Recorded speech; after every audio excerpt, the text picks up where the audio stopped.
Hundreds of years ago, in ancient Nigeria, a mother could lose her child forever and never be able to prove he was hers.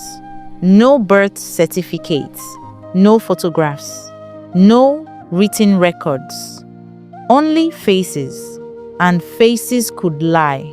So our ancestors found a solution. They carved identity into skin. That was how tribal marks were born. Not as beauty, not as fashion, but as survival.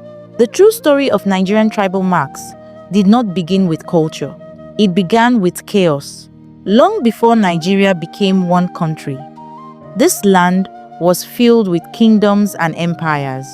Oyo, Benin, Nope, Calabar, Ife. Between these kingdoms were wars, migrations, and slave raids. Villages attacked villages. Kingdoms captured strangers. Children were taken far from home. And once a child was taken, there was almost no way to identify them again. Many families lost sons and daughters and never saw them again. That fear changed everything. Elders began asking a painful question. How can we make sure our children can always be recognized? The answer was permanent. Marks that could never be washed away. Marks that could never be denied. Tribal marks. Each tribe created its own patterns, like a secret language written on the face. A boy could be captured and taken to a faraway land, but one look at his cheeks could still announce, "This child belongs to the people of Oyo. This one is Ijebu. This one is Nupe. This one is Steve." Tribal marks became the first true identity system in Nigeria. Among the Yoruba, the system became highly organized. Different families and towns had specific marks. Across Nigeria, every major ethnic group developed its own distinct style of facial markings. Among the Yoruba, marks were usually long, bold strokes carved on the cheeks. Sometimes 3 vertical lines, sometimes horizontal cuts, each pattern identifying a particular family or town. In Nupe communities, the marks were often more curved and artistic, with elegant patterns around the cheeks and temples that symbolized lineage and social status.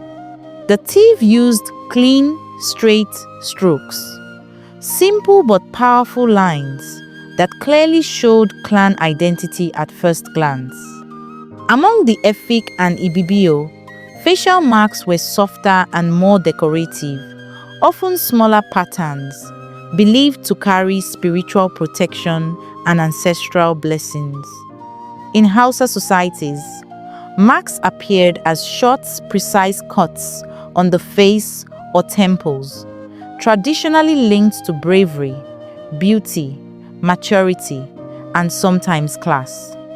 Among the Igala and Idoma, marks were placed carefully on the cheeks or forehead to show community belonging and family heritage. In the Edo Kingdom, Benin Empire, facial marks were typically simple and restrained.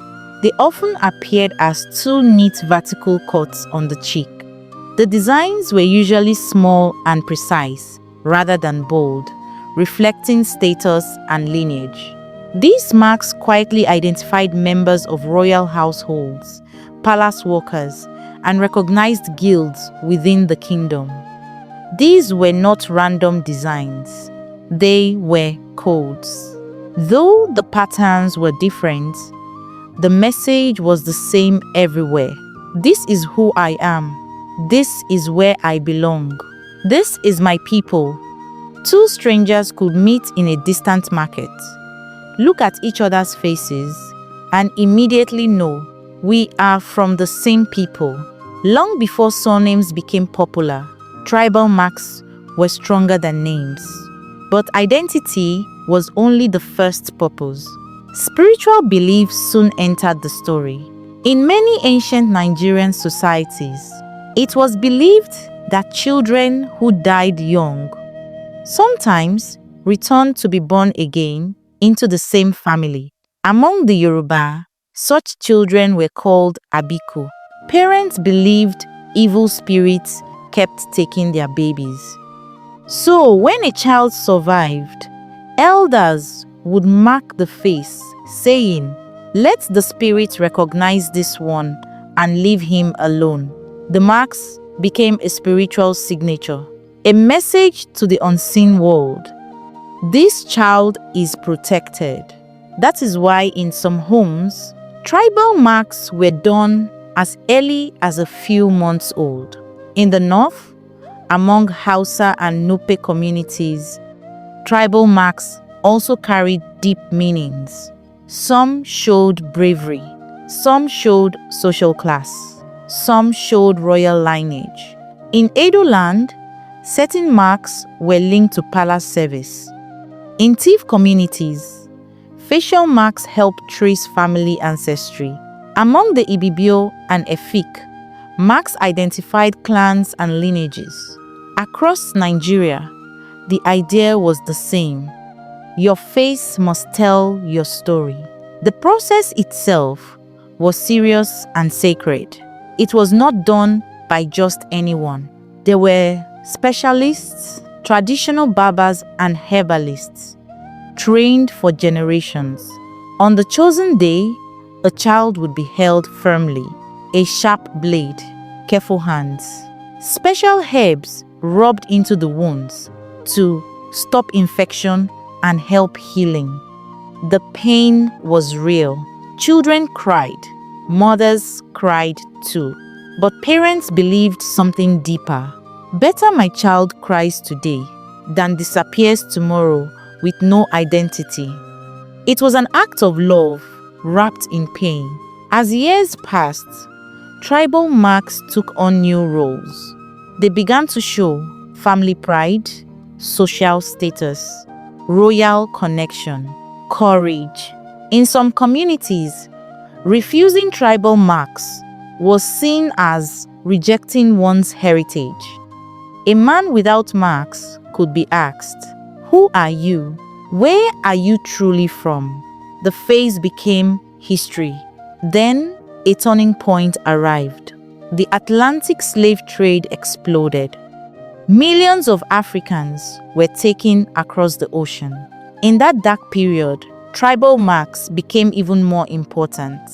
Enslaved people from Nigeria were recognized in foreign lands because of the patterns on their faces. Even in Brazil, Cuba, and the Caribbean, Yoruba descendants could identify one another through the marks of their ancestors. What began as local identity became international proof of origin. But everything changed in the colonial era. British rule arrived. Missionaries arrived. Western schools arrived. And suddenly, tribal marks were seen differently. They were called primitive, cruel, uncivilized. Children with marks were mocked in schools. Churches preached against the practice. Modern medicine warned about infections. Slowly, a tradition that lasted centuries began to fade. By the 1970s and 1980s, many Nigerian parents stopped, not because they forgot the meaning, but because society changed its mind. Today, tribal marks stand at a crossroads. For some Nigerians, they are beautiful symbols of heritage. For others, they are painful reminders of a choice they never got to make. Many young people now ask, why did our ancestors do this to children without knowing the real history? Without understanding the fear, wars, and uncertainty that created the tradition in the first place. The truth is this: tribal marks were never meant to harm. They were created to protect, to identify, to preserve, to connect. They were the passports of ancient Nigeria. Now, a final question remains. As modern Nigeria moves forward, should tribal marks disappear completely? Or should they be remembered as part of a powerful history that once kept our ancestors alive? Because whether we like them or not, those lines on the faces of our elders are not just scars, they are stories. If you enjoyed this deep dive into Nigerian history, like this video, subscribe to the channel, and share with someone who loves history. Thank you for watching.